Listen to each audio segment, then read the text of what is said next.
the KMNN studios, this is the Kids Morning News Network.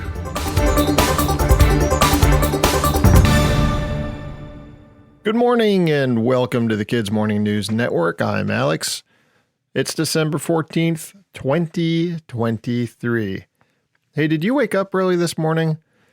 If so, you might be a caveman, or cavewoman, or cave kid. Not really. But there is a new study that found that people who like getting up early might have some genes from Neanderthals. They were people who lived tens of thousands of years ago. They don't exist anymore, but some of their DNA floats around in some of us, actually in most of us.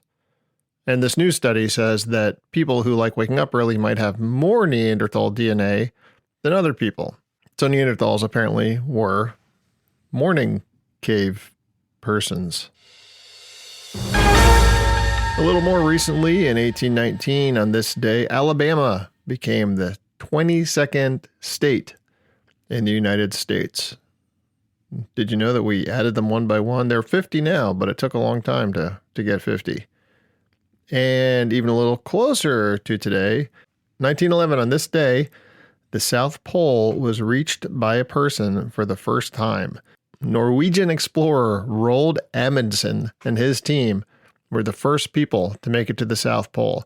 Now, this was during a period of time that's called the heroic age of Antarctic expedition. It lasted from about the late 1800s until around 1920 or so. This happened about the same time that people were trying to reach the North Pole, too. And the thing is, Amundsen didn't set out to find the South Pole. He wanted to be the first to the North Pole. But it took him years to put this expedition together, and while he was doing it, 2 American expeditions said they'd made it to the North Pole. And actually that set off a big debate on whether they did or who was first. Different story. But Amundsen, in his mind, kind of kept it to himself, changed his plans. He didn't make a big deal out of it, mostly because he was worried that the people who were putting up the money for him to find the North Pole would not put up the money for the South Pole. So he didn't really tell anybody. He didn't even tell his crew until they were out at sea. Anyway, he was from Norway, so he was pretty familiar with cold and winter and that kind of thing. And he was also familiar with the cultures that had developed in that environment and the way they adapted and the clothes they wore and the way they got around and the food they ate.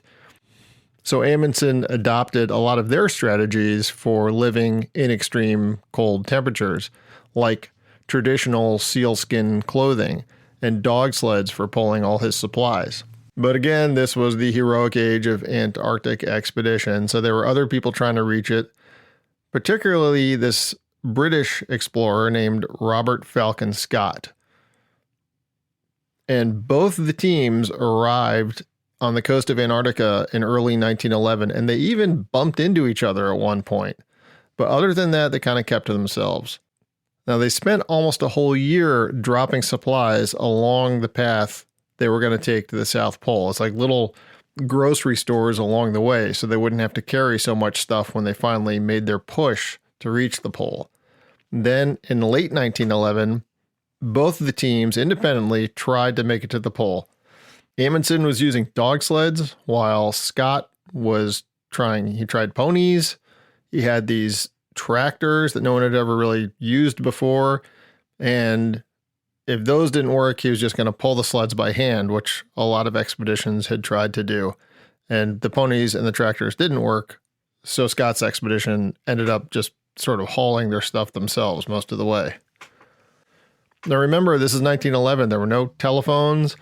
These guys were on their own for years. They had everything they needed in their ships, and that was it. If they didn't bring it with them, they didn't have it. It was, in a lot of ways, they were even more remote than being an astronaut is today. They had no contact with the outside world, and they didn't have any contact with each other. After bumping into each other that one time, neither expedition knew what the other one was doing. And so today, December 14th, 1911, Amundsen's dog sled team, I think there were 4 of them, reached the South Pole. They had to use sextants to figure out where they were. It's like this device that you use the position of the sun to find out where you are. The sun You can also use the stars, but it was the South Pole in our winter, their summer, and the sun never sets down there. So there was no stars. They were using the sun. They used sextants, and then he set up a big marker that Scott couldn't miss because he knew that there was this big debate over the North Pole. He wanted to make sure Scott knew that he'd been there first. And then they turned around and they headed home. And it took until January 25th. So over a month for them to get all the way back to their ship. And they immediately packed everything up and sailed back to Australia to tell the world that Norway had been first to the South Pole. Yay! This week I'm doing a riddle a day. Here's the answer for yesterday's riddle, which was you walk into a dark room, you're holding a match, you see three things: a kerosene lamp, a candle, and a fireplace. Which one do you light first? The answer, the match, because then you can light the others. Okay, so for today, hopefully this is a little trickier, a little more challenging. I'm trying to make them harder every day. I don't know if it's working. So here's the Thursday riddle. What goes up but never comes down? What goes up but never comes down? I'll give you the answer tomorrow. All right, we have a birthday today. Danish astronomer Tycho Brahe. He's pretty old. He was born in 1546. He's not around anymore.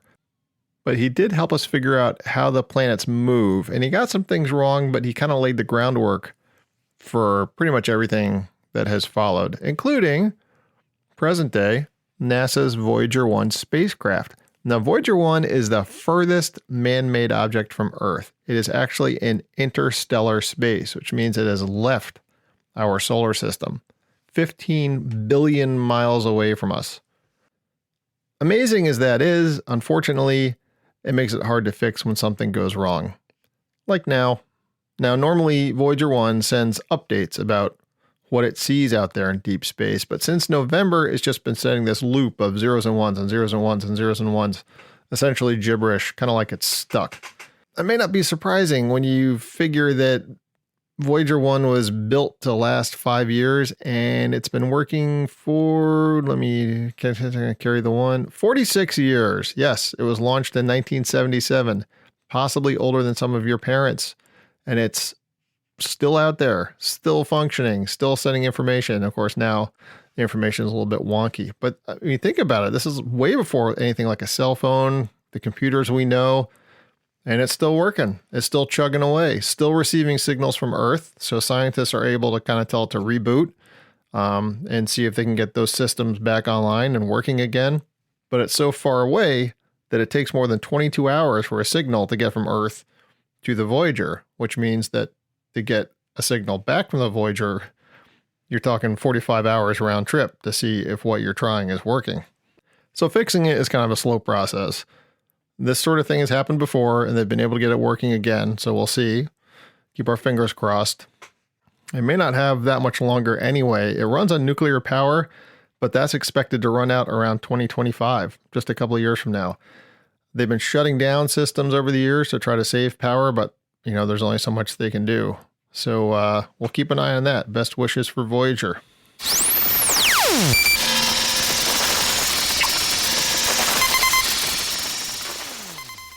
And we'll do a quick look at the weather, and quick because it looks pretty much the same as yesterday, maybe a little warmer in the southern part of the country. Up in the Pacific Northwest, you might get some rain. That's a surprise. But whatever you did yesterday, pretty much in most of the country, that's probably going to work for today.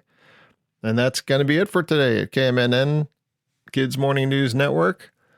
Thanks for tuning in. I'm Alex, signing off.